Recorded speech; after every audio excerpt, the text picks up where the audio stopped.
There's a particular kind of discomfort that's hard to explain to others. It happens on ordinary days. You're at home, maybe reading, cooking, or simply enjoying the silence, when suddenly, the doorbell rings. Someone wants to visit. Maybe it's a friend, a relative, or a neighbor just dropping by. For most people, this might be a pleasant surprise. But for you, it feels different. Your chest tightens, your thoughts begin to swirl, and all you can think is, I wish they hadn't come. You pause for a moment, trying to appear calm, but deep down you feel a quiet resistance. It's not anger or dislike. You're not upset with the person at your door. In fact, you might even care about them deeply. But there's something about the idea of letting someone into your space that feels heavy, almost draining. It's as if your peace is being disturbed, as though the air in your home shifts the moment someone steps across the threshold. You try to make sense of it. You tell yourself, maybe I'm just tired. Or, I'll feel better once they're here. But even after they arrive, there's a subtle pressure in your chest, a quiet wish for the visit to end soon so that you can return to silence, not because you dislike company, but because solitude feels like oxygen. Carl Jung, the great Swiss psychologist, understood this feeling well. He would have said that what you're experiencing isn't a flaw or a sign of being antisocial, it's something much deeper, rooted in the structure of your psyche. Jung was the first to give language to two opposing yet complementary ways of being, the introvert and the extrovert. But his meaning went far beyond simple personality labels. He wasn't talking about who talks more at parties or who prefers staying home. He was describing where our psychological energy flows, the inner current that powers our mind and spirit. For the extrovert, energy moves outward. They draw strength from contact, from the external world, from movement and connection. The laughter, the conversation, the sound of life around them, all of it fuels their vitality. They return from gatherings feeling alive and charged, as though the world itself has re-energized them. For the introvert, the current flows inward. Their vitality doesn't come from noise or contact, it comes from silence, reflection, and inner stillness. They need space, solitude, and time alone to reconnect with themselves. When the world presses too close, too many conversations, too many interruptions, too much stimulation, their mind begins to dim. It's not an act of rejection, it's an act of preservation. Their psyche is quietly saying, I need to retreat so I can breathe again. Imagine your home as a mirror of your inner landscape. To an introverted nature, the home is sacred, a private temple of stillness. It's where thoughts can unfold without interruption, where energy rebuilds, where peace returns. When someone enters uninvited, even with good intentions, it can feel as if the walls of that temple tremble slightly. The energy shifts. The mind tightens. Something intimate has been crossed. This doesn't mean you don't love people. In fact, introverts often form deep, meaningful bonds. But they connect differently, not through constant presence, but through quiet understanding, through moments that don't demand performance or constant response. They feel closest to others when they can simply be together without pressure. So when the doorbell rings and that subtle wave of discomfort rises, it's not rudeness. It's not coldness. It's a natural response from a mind that values depth over noise, quality over quantity, and solitude over chaos. Jung would say it's a sign of self-awareness, your psyche protecting its delicate balance, reminding you that your energy has limits, that your inner world needs space to stay alive. And maybe, if you listen closely, you'll realize that your desire for solitude isn't something to fix. It's not loneliness or avoidance, it's a kind of inner intelligence, a way your soul maintains harmony. It's how you return to yourself after the world has knocked too loudly. So the next time the doorbell rings and you hesitate before answering, remember that quiet hesitation is not a flaw. It's a whisper from within saying, your peace matters too. There's a small ordinary moment that reveals a lot about who you are. The doorbell rings. It's ordinary because it happens to everyone, but for you it arrives like an interruption in the middle of a quiet prayer. You put the book down or stop stirring the pot and something tightens inside your chest, not anger, not fear, simply tension. You tell yourself to be polite, you force a smile, you open the door. On the surface everything looks normal, a friend, a neighbor, someone with good intentions. Inside, however, the room you carry in your chest has shifted. Your breathing is shallower. Your attention moves outward. You sense you're putting on a face that isn't really yours. That reaction is not random. It is a direct expression of how your energy is arranged. If you lean toward introversion, and many people do without naming it, home is not only where you live, it's where you repair. It's where your inner noise quiets, where thoughts and feelings can be sorted without an audience. Imagine your house as a small workshop for your life. There are tools you use to fix a day's loose ends, a bench where you sit to think, and shelves where you put things away. When someone steps in uninvited, even with warmth, they set their bag on your bench, move your tools, breathe into the room where you are arranging yourself. That small collision is what makes you recoil. Carl Jung called the outward mask we wear the persona, the social costume needed to move through the world. Putting it on requires effort, and every interaction asks you to perform in some way, to laugh when appropriate, to steer the conversation, to answer the questions you don't want to answer. For somebody whose strength comes from inwardness, this performance is costly. It takes fuel from the quiet place that keeps you functioning. So the visitor doesn't just visit the living room, they ask the soul to step into a role. That is why social visits can feel tiring even when they are pleasant. Behind that gate of fatigue there's a deeper layer Jung described, the shadow. The shadow is everything you've pushed out of the show, feelings you couldn't express, memories you tucked away, parts of yourself that didn't fit the role you needed to play. The shadow isn't evil, it's simply the unlived, the unclaimed. When you are alone, those things sit in the basement of the psyche, undisturbed, slowly integrating themselves into your life. When someone arrives, their energy, their gestures, even a throwaway comment, might accidentally brush against something hidden, a memory, a wound, a shame, and the body registers it before the mind can name it. Suddenly you feel on edge, not because of the person, but because something in you was touched without consent. Think of a simple example. A neighbor remarks, "You're always so quiet." In one sentence they may have triggered a childhood moment when you were scolded for speaking up. Or they may remind you of a time you had to hide grief. The discomfort is not about the neighbor, it's the echo of an old rule being replayed inside you. Jung warned that what we don't bring into consciousness shows up as fate, and fate, in this case, often looks like awkwardness, irritation, or a desire to flee. But the shadow also carries gifts. The suppressed parts of yourself can contain creativity, compassion, fierce honesty, talents you never let grow because they didn't match the image you were supposed to be. The more you habitually accommodate visitors and keep your inner life folded away, the less space there is for those gifts to breathe. Your resistance, then, is not only a sign of fragility, it can be a signal that something within is trying to come forward and needs quiet to do so. This is why the threshold matters so much. The front door is not only wood and metal, it is the border between two economies of energy, the public and the private. Crossing it is an exchange. For sensitive or introverted people, crossing that line without preparedness can feel like being drained. That's not weakness. It's a kind of sensitivity, a nervous system wired to notice and respond to subtle changes in atmosphere. You are built to protect the cadence of your inner life. Recognizing this doesn't mean you have to cut yourself off. It means you can be kinder to the way you're made. You can learn simple responses that honor your limits, a small pause before answering the bell, a few seconds to breathe and decide, a quick phrase to buy time, "Can we do this another time?" Or a ritual for after a visit to help you return to yourself, closing the door, standing still for a breath, turning the lights low, stepping into a few minutes of silence. These are not tricks to avoid people, they are ways to recenter your energy so you can meet others from a grounded place instead of from depletion. There's also a deeper path here, individuation, Jung's term for becoming more fully yourself.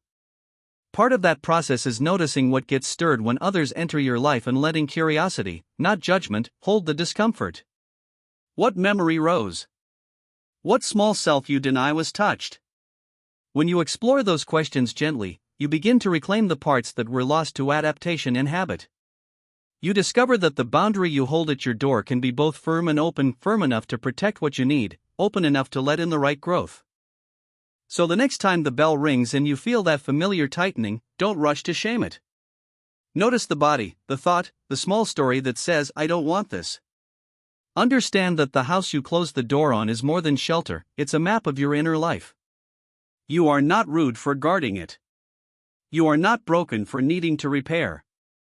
You are someone whose soul prefers to gather its strength in silence, and honoring that preference is how you make room for the gifts that live in your shadow to come forward. There comes a quiet moment in life when you realize that your need for solitude isn't just a preference, it's a kind of language your soul speaks.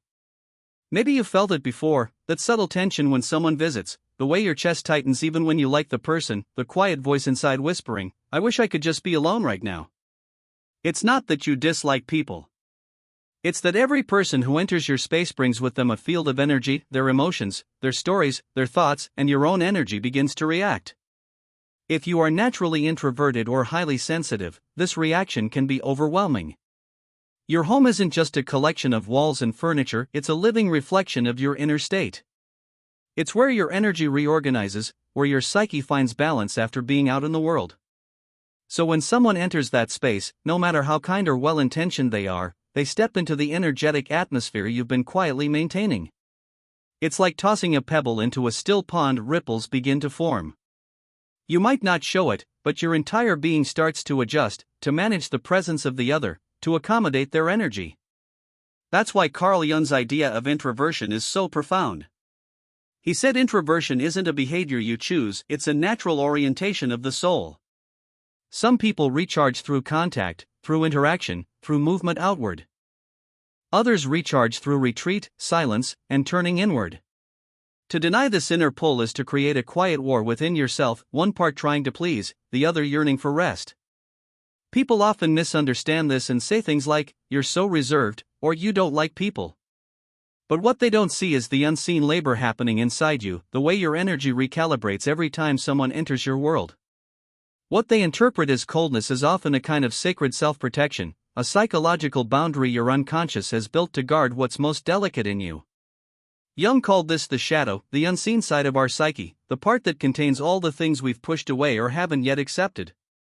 The shadow isn't just made of darkness or pain, it also holds what's real, raw, and unfiltered. It's everything that doesn't fit into our social mask, or as Jung would say, our persona. The persona is the mask we wear to face the world, the version of us that knows how to behave, how to smile, how to say, "I'm fine." It's not false, but it's not the whole truth either. The problem arises when you have to wear that mask even in your own home, when the one place meant for rest becomes a stage where you perform politeness. Think of how many times you've done that, forced to smile, made small talk, brewed coffee you didn't want, nodded along while a part of you silently whispered, "When will this end?" It's a strange kind of fatigue, not from the conversation itself, but from the effort of suppressing your natural state. Inside, you're not angry or antisocial. You're simply tired of pretending. Jung once said, "The persona is necessary. It helps us function in society." But when we mistake the persona for our true self, the soul begins to cry out. That's the cry you hear in your exhaustion. It's the ache that rises when you've spent too long being pleasant, too long managing how you appear instead of being who you are. The truth is, the psyche needs solitude like the body needs sleep. Solitude is not loneliness, it's restoration.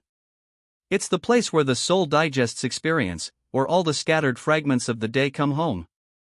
That's why after too much social contact, you feel frayed. It's not weakness, it's spiritual overstimulation. And in that stillness you crave, something sacred is unfolding.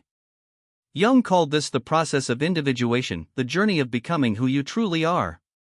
It's the gradual awakening of your authentic self, beyond roles, expectations, and appearances. It's the movement of your soul reclaiming the pieces of you that got lost in the noise of life.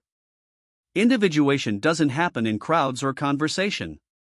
It happens in quiet rooms, in moments when you choose not to pick up the phone, not to attend another gathering, not to fill the silence with words. You sit with yourself, uncomfortable at first, maybe even restless, but slowly, a calm begins to form. You begin to hear your own inner voice again, soft but certain. That's your psyche integrating itself.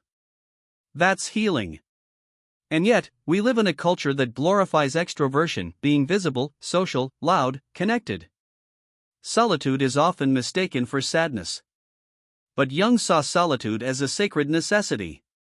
He believed that withdrawal was not an escape, but a descent, a way of entering the depths of the self so that we might return renewed. Maybe that's what your discomfort with visitors is really about. Maybe it's not rejection of others but a deep respect for yourself. Your unconscious knows when you need stillness, when the outer world is too loud for your inner world to breathe. It's not selfishness, it's balance. Jung said something beautiful: loneliness does not come from having no people around, but from being unable to express what truly matters to you. What if the reason you long for solitude is that you finally want to listen to what truly matters? That part of you that's been waiting patiently beneath all the noise, your truth, your essence, your unfiltered being. And when you begin to honor that, when you stop apologizing for needing space, when you stop forcing smiles you don't feel, something miraculous happens. You feel a deep exhale inside, as if your soul has finally been heard. You realize that solitude isn't emptiness. It's presence. It's the moment you return home to yourself and everything begins to make sense again.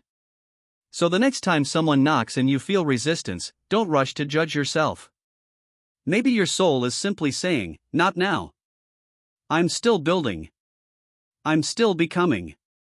Respect that whisper. Because protecting your peace isn't selfish. It's sacred. It's how you make room for the person you're meant to be to finally step forward quietly, powerfully, completely yourself. There's a kind of unease that's hard to explain, a soft tension that fills you the moment someone rings the doorbell. It's not anger, and it's not dislike. You even like the person standing outside. But something in you quietly resists. You smile, open the door, exchange polite words, maybe even prepare tea, yet deep down, a part of you feels pulled away from yourself. Later, when the door finally closes, you breathe out, as if releasing a weight you didn't know you were carrying. For years, you might have thought this feeling was a flaw, a sign that you're cold, antisocial, or strange. But Carl Jung would have told you something entirely different. If he were sitting beside you right now, with that calm, knowing expression of his, he might say, "You're not wrong for wanting to be alone. You're simply listening to the voice of your soul, and very few people have the courage to do that." You see, people who feel uneasy about visitors aren't broken or rude. They're simply more in tune with invisible layers of human experience, what Jung called the world of the unconscious. Let's look deeper into this quiet truth through 6 psychological insights Jung might have shared about people like you, people who guard their inner space as if it were sacred ground. First, you are more sensitive to energy than you realize. Jung believed the unconscious perceives what the conscious mind misses. You may not notice it, but when someone enters your home, your inner world reacts. Every person carries a kind of atmosphere, emotions, thoughts, and tensions, and you can feel it. You sense when someone is anxious, restless, or sad, even if they never say a word. Their presence stirs something in the air, something your body and psyche pick up on. It's not imagination, it's deep perception. And when you're sensitive to such invisible shifts, the simple act of hosting someone can feel like running an emotional marathon. Second, your soul needs space like lungs need air. Jung sought introversion as a natural necessity, the psyche's way of restoring balance. When you spend time alone, you're not escaping life, you're allowing your inner world to organize itself. Silence is how your thoughts find order again. But even a short visit can disturb that fragile inner rhythm. The laughter, the conversation, the movement, it all takes up psychic space, and your energy begins to thin out. To others, you might look lazy or detached, but what's really happening is that your inner system is gasping for stillness. Third, too much social contact can quietly separate you from your true self. Jung said that the real self only reveals itself in stillness. When you're around people for too long, you start performing, smiling, responding, adjusting. You show your persona, the social mask that helps you function in the world. It's not fake, but it's not your full truth either. The problem begins when you have to wear that mask in your own home, the one place that should allow you to be raw and real. That's why visits can feel draining. They force you into the surface of yourself, when what you really long for is depth. Fourth, when someone steps into your home, they sometimes awaken parts of you that live hidden in your shadow, Jung's term for everything we've suppressed or refused to see in ourselves. A single remark, a certain tone of voice, or even a familiar energy can touch something unhealed in you, an old memory, a fear, a buried feeling. You might suddenly feel irritated or uneasy without knowing why. It's not about the visitor. It's about what their presence has stirred in the deeper waters of your psyche. And this is why solitude becomes so important. It gives you space to see and integrate those hidden parts instead of being constantly triggered by the outer world. Fifth, the pull to withdraw that you sometimes feel, belonging to turn off your phone, cancel plans, and simply be alone, might actually be a sacred invitation. Jung called it the process of individuation, the journey of becoming who you truly are. It begins when you stop living to please others and start listening to yourself. When you realize that being alone doesn't mean you're escaping life, but that you're finally ready to meet it more deeply. That's the moment your real growth begins, in silence, in reflection, in the soft companionship of your own thoughts. And finally, the sixth truth, you are learning to honor yourself. You've started saying no without guilt, closing the door without shame, protecting your space without apology. Because every time you say yes when you want to say no, every time you force a smile you don't feel, you lose a little piece of your energy. You abandon yourself to keep others comfortable. But there comes a moment when the soul refuses to be ignored any longer. You realize that peace is more valuable than politeness, that honesty is kinder than forced cheerfulness, and that your well-being must come first. Picture this: a quiet path at night, an old man with a white beard walking slowly, holding a small lantern that lights just enough for the next step. This is the archetype Jung called the hermit. He lives in silence, not because he fears the world, but because he seeks wisdom. The lantern he carries is the light of consciousness, the illumination that comes from looking inward. Every person carries this archetype within them, even if they rarely recognize it.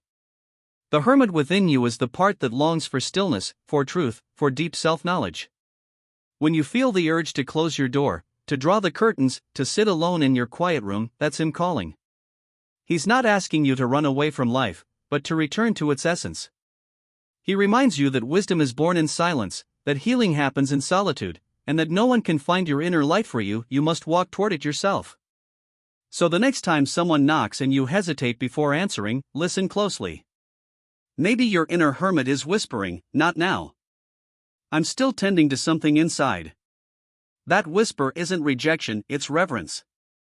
It means you are finally honoring the sacred space within you, the place where your soul breathes freely, where your thoughts settle. And then, there's the shadow. Jung taught that every one of us carries a hidden side, memories, fears, and feelings we've suppressed. Sometimes, the presence of another person stirs that shadow. A casual comment, a tone of voice, a look, and suddenly you feel uneasy, restless, irritated. It's not about the other person. It's about what they awaken inside you. Solitude allows you to meet these hidden parts gently, without judgment, and in doing so, to become more whole. Jung saw this longing for retreat as the first step on a sacred journey, the process of individuation. It's the path of becoming who you truly are, rather than who the world expects you to be. When you stop chasing approval and start listening inwardly, life begins to feel more real. That's why you crave space, silence, and solitude, not to escape life, but to meet it on your own terms. Think of the ancient image of the hermit, an old figure holding a lantern, walking alone through the night. Jung loves this symbol. He said the hermit represents the soul's need to withdraw, to find light in the darkness. The hermit doesn't hide from the world. He walks away from the noise to hear the truth inside. His lantern isn't for others to follow, it's the light of inner awareness. When you choose to be alone, you're answering the call of your inner hermit. You're not avoiding people, you're creating a sacred space for your soul to rest and reflect. It's there, in the quiet corners of your home, that your truest insights appear, not in the chatter of a crowded room, but in the stillness of your own presence. And yes, the world may not understand this. Society celebrates extroversion, constant movement, endless interaction, always being on.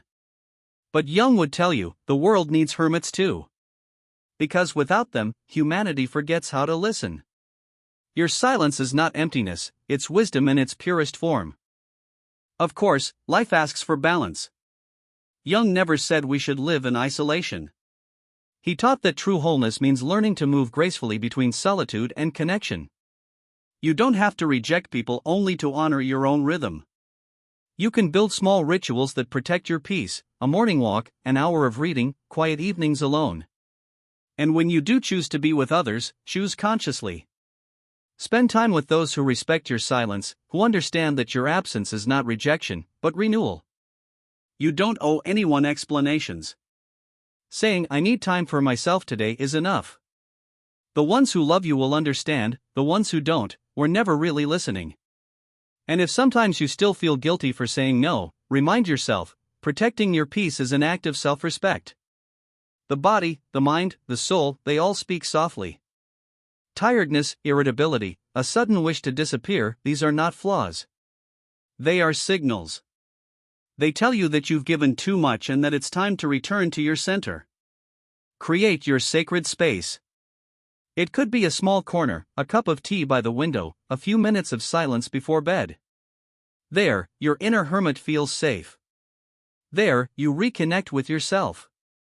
As Jung once said, the privilege of a lifetime is to become who you truly are. And to do that, you must first listen. Not to the noise outside, but to the still voice within. So the next time you close your door and sink into the quiet, don't feel strange or guilty. You're not avoiding the world, you're meeting your soul. That's where real light is born. And in that light, you're not alone at all. You are becoming whole.